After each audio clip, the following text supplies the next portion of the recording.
Yesterday's weather, and as far as... New Zealand filly Tidal Light has broken down and will be out of action for at least a year. Trainer Jim Gibbs says the filly has been lame since a brilliant win in the Canterbury Guineas last Saturday. Tidal Light streeted them in Sydney last week, but in the running appeared to damage a pedal bone in the near foreleg. X-rays today revealed a hairline fracture. A bid of $1 million was made for the Kiwi filly recently, but the Connections were confident of winning that amount this autumn in Sydney. They now face a 12-month wait to see whether Tidal Light will resume with the same brilliance that has seen her whip the opposition. Dan Malicki, Eyewitness News. Meantime, they raced at Sandown today, and young Simon Marshall and veteran Greg Hall both rode doubles. The quadrella, 3/444, paid $2,969.85. The daily double, 15 and 4, paid $443.80, and the extra double, 10 and 3, returned $338. There was also a ladies' race at Sandown today. One lass was kicked in the face and another thrown, and that was all in the mounting yard. Both Mary Divers and Diane Alexander were both okay. Joe. That sounds quite serious. Thanks, Tony. Good, thanks, Tony. And still ahead tonight, Rob Joel with the latest weather. Also, new developments in the amorous antics of Japan's dog paddling pooch. Guard on the eve of the racing showdown of the year. Big Red's trainer Frank Ritchie will stay up all night with the champ to make certain he's fighting fit for the rematch with Our Waverley Star and At Talac. Australasia's favourite horse arrived in Sydney today. Whilst the Crusher has arrived as late as possible, his greatest rival Waverley Star proved his fitness with a stirring gallop at Warwick Farm yesterday. Sydney has gone Kiwi crazy. The Rawson has been declared a two-horse war between the mighty chestnuts from New Zealand. Their only previous clash in Australia was a classic. Bone Crusher and Waverley Star, the Bone Crusher! The greatest race I've ever seen! But Waverley Star's trainer Dave O'Sullivan believes the Rawson is far from a two-horse race. Oh, God, no way. I think Atalac, he must be a very, very good horse. He's only gone down on the last stride, the Bone Crusher. Like the Cox Plate, the Australian Cup was memorable, and At Talac's trainer Colin Hayes is delighted to again play the role of the underdog.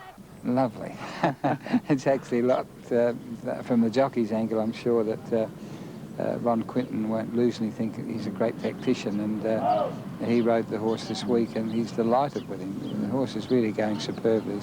Rarely has a horse race attracted such wide appeal, and fittingly, Sydney's greatest trainer believes the biggest star of them all is the horse to beat. Yeah, I think Bone Crusher's too good for him. He won very well in Melbourne, and I think you'll see him win again on Saturday. And Bruce has gone for the mighty Bone Crusher to defeat Our Waverley Star with the Melbourne Cup winner At Talac third. What a trifecta that is. Well, at Sandown, he likes 7, 1 and 4 in the first leg of the daily double, into 3, 10 and 1 in the second leg. The quadrella is 2, 7, 5 and 3, and the lucky long shot is in race 4, number 8, Strawberry Ranch. Well, they raced at Terang today, and the quadrella on 5, 7, 3 and 7 paid $7,538.85.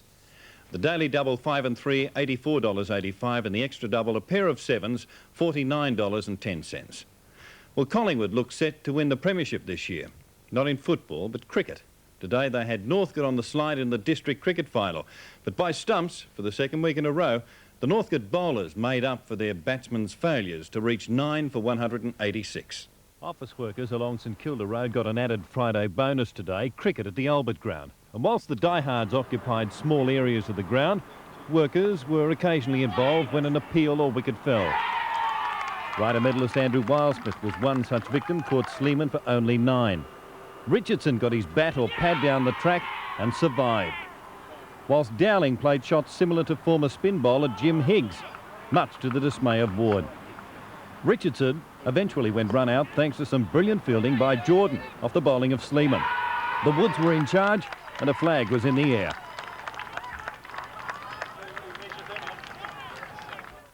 Well, it's going to be a very busy weekend in sport, David, with the footy here. And Bruce is going to cover that big race in Sydney for us. Cover the big race and also the National Athletic Championships. OK, so we look forward to that. Thanks, Tony, for Friday Sport. He'll be very busy, and shortly, as Rob Gell wraps up the outlook for the weekend, Just that.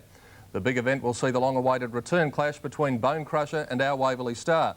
And with Melbourne Cup winner At Talac thrown in for good measure, it really is shaping up as the clash of the Titans. Bone Crusher and Our Waverley Star. The two New Zealand champs have grabbed all the headlines this week in the lead-up to the race of the century, tomorrow's Rawson Stakes at Rose Hill. But there's another fellow who has been in the background, and don't be surprised if he upsets the two top hopes.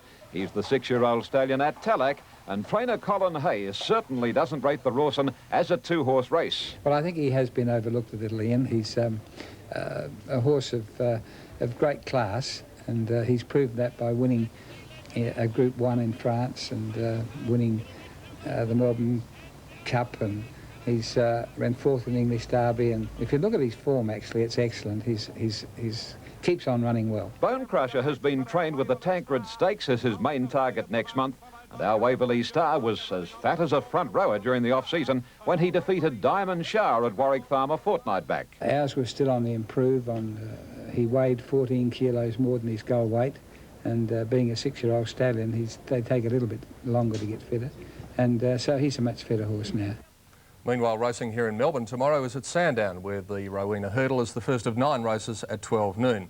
Best bets for the card, I thought the Sandown specialist Mystic Monarch in race 5 and Newmarket handicap runner-up Princely Heart in race 8. They raced at Terang today with a daily double on 5 and 3 paid $84.85. Extra double a pair of 7s, $49.10, and the quadrilla 5, 7, 3 and 7, $7,538.85. And Mel, for tonight, that's all in sport. Cheers, mate. Thank you, Peter. A typical footy type day coming up tomorrow, and Malcolm Gray will tell us all about it after this break.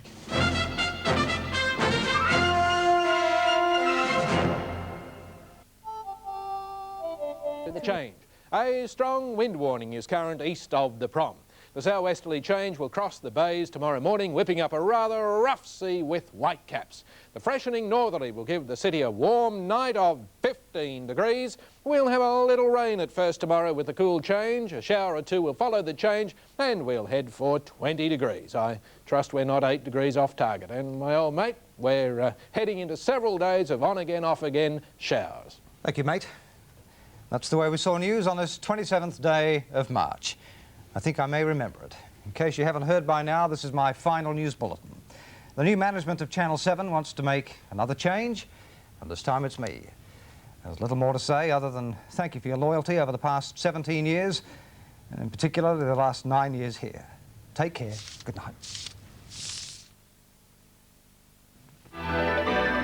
Here are tonight's TATS 2 results, just drawn under government supervision.